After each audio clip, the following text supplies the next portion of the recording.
वो अस्पताल का जो सामान था वो निकल गया है और उसका पता ही कोई नहीं है। चिल्ड्रन वार्ड में क्या हुआ है, जरा ये तो हमारे सामने नहीं बताया यहाँ ना। जो है ना, ये हमारे लोकल पेपर जो रोजनामा शनावर है ना, उसने ये 2 स्टोरियां ब्रेक की थी। सही। एक चिल्ड्रन वार्ड की स्टोरी ब्रेक की थी और दूसरी अस्पताल की बद इंतजामी की स्टोरी ब्रेक की थी। सही। मैं समझता हूँ कि ये दोनों स्टोरियां उनकी जो है वो अवाम के लिए हैं।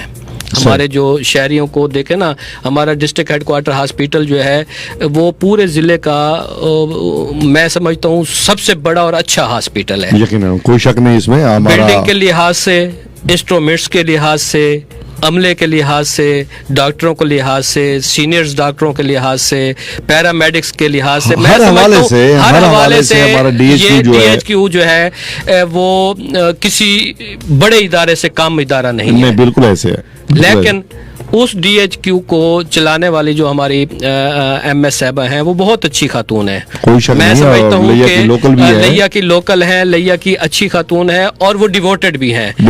वो इस इदारे को एक अच्छा इदारा अच्छा इदारा बनाने के लिए भरपूर कोशिशें कर रही हैं। लेकिन उनको काम कौन नहीं करने दे रहा। हाँ, यहाँ बात आती है। लेकिन उनकी कोशिशों में जो रुकावट है ना, वो हमारे उनके हस्बैंड डॉक्टर रमज़ान सुमरा साहब और उसके अलावा जो उन्होंने डिप्टी MS HR बनाए हैं डॉक्टर यासीन लोहान साहब, ये मैं समझता हूँ कि ये उनकी कारकर्दगी में रुकावट का सबब है। वो कैसे? वो ऐसे कि देखो, अमले से काम जो पैरामेडिक्स का अमला है या डॉक्टर्स हैं या लो ग्रेड जो मुलाजमीन हैं, उनसे काम करने के भी एक अपनी उनकी साइकी के तहत तो उनको काम लिया जा सकता है। लेकिन यहाँ ये जो दोनों साहबान हैं, इनका कोई और स्टाइल है किसी भी अमले से काम लेने के लिए। डॉक्टर रमजान सुमरा साहब बड़े माकूल आदमी हैं। डॉक्टर गुलाम यासीन का रवैया बड़ा अच्छा होता है। नॉर्मली मरीजों से कभी उनको उलझते नहीं देखा। नहीं, मरीजों से तो उलझने का उनकी बात ही नहीं है। यानी अमूमी तौर पे कई दफा मुलाकात होती है। ड्यूटियां लगाने में मेन किरदार जो है ये इन 2 साहबान का है। अच्छा। जब आप अपने चंद लोग ऐसे हैं जिनकी ये ड्यूटी तब्दील करने की पोजीशन में ही नहीं है, ठीक हो गया, और चंद ऐसे लोग हैं जिनको ये इधर धक्के दे, उधर धक्के दे, उधर धक्के दे, बस वो धक्के ही खा रहे हैं। क्यों? उन लोगों के पीछे कोई सिफारिश नहीं है, उन लोगों के पीछे किसी का हाथ नहीं है, उन लोगों के जो मुख्तलिफ हवाले हैं वो पूरे नहीं होते। तो मैं समझता हूँ कि ये जो है ना, हम मैडम साहबा से ये गुजारिश करते हैं कि हस्पताल की एडमिनिस्ट्रेशन अपने हाथ में ही रखें अगर हस्पताल को बेहतर अंदाज में चलाना है। अब ये देखें ना, DHQ हॉस्पिटल में डॉक्टर्स 2 ग्रुपों में तकसीम, पैरामेडिक्स 2 ग्रुपों में तकसीम, छोटा लो ग्रेड मुलाजमीन 2 हिस्सों में तकसीम। जब तकसीम होगा किसी इदारे में तो आप क्या समझते हैं कि कारकर्दगी होगी वहाँ? सीनियर डॉक्टर्स जो कंसल्टेंट डॉक्टर्स हैं, अब यहाँ एक अजीब खेल चल रहा है आजकल हॉस्पिटल में।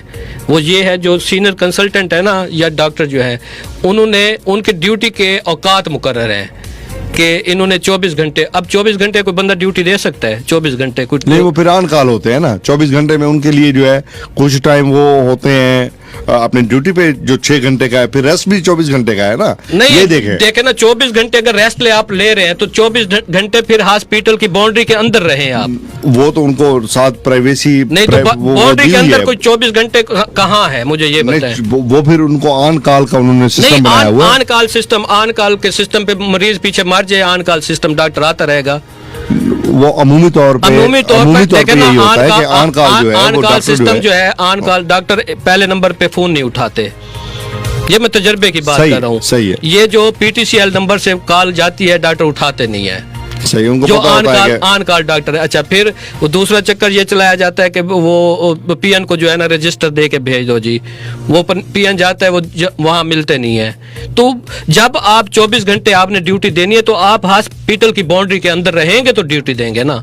सो ये तो तकरीबन ऐसे समझ लें कि अस्पताल की बाउंड्री में ना सही, बाउंड्री के बाहर ही सही, ज्यादातर डॉक्टर साहब यही एम्प्लॉयज कॉलोनी में है, टीडी सर कॉलोनी में एम्प्लॉयज कॉलोनी में है, यहीं पर इनकी रिहाइश गए हैं ना। जहाँ भी हैं वो फिर कॉल सुने भी तो सही ना, फिर आए भी तो सही ना। वो तो फिर इनको पूछना चाहिए ना। नहीं, कि अगर कौन वो पूछेगा? कौन पूछेगा? वो तो हमारी मोहतरमा जो है डॉक्टर साहबा की जिम्मेदारी है कि उन्होंने पूछना है। अगर उनके पास कोई शिकायत जाती है तो वो पूछेंगी कि फलां वक्त कॉल की गई थी, आपने कॉल वो अटेंड क्यों नहीं की।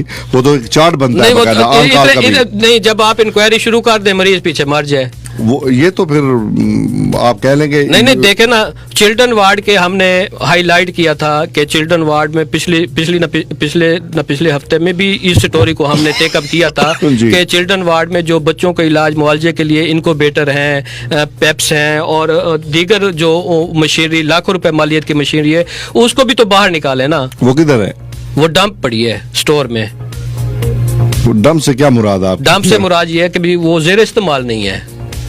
जेर इस्तेमाल ना होने की वजह से हमारे बच्चे जो नौमौलूद बच्चे हैं, जो ताज़ा बच्चे हैं, जिनको इनक्यूबेटर की जरूरत होती है, जिनको इनक्यूबेटर की जरूरत है, दीगर उनको लवाजमात की जरूरत है, वो चीजें जहाँ मौजूद है लेकिन जेर इस्तेमाल नहीं है। अब तो हाँ जी, आखिर इसकी भी तो कोई वजह होगी कि वो जेर इस्तेमाल क्यों नहीं है। ये तो सारी बातें आपने कर दी हैं। हाँ जी, तो एक बात ये भी बता देंगे इसकी आखिर क्या वजह है? इसकी वजह यही है कि भी जब ये तमाम चीजें फाल हो जाएंगी तो फिर इनके प्राइवेट क्लिनिक पर बच्चे नहीं जाएंगे, मरीज नहीं जाएंगे, रेफर का सिस्टम बंद हो जाएगा। आपने ज्यादा सच बोलना शुरू कर दिया है। मेरे ख्याल में मैं अब अपने एक दूसरे की जाने बाड़ी जाऊं।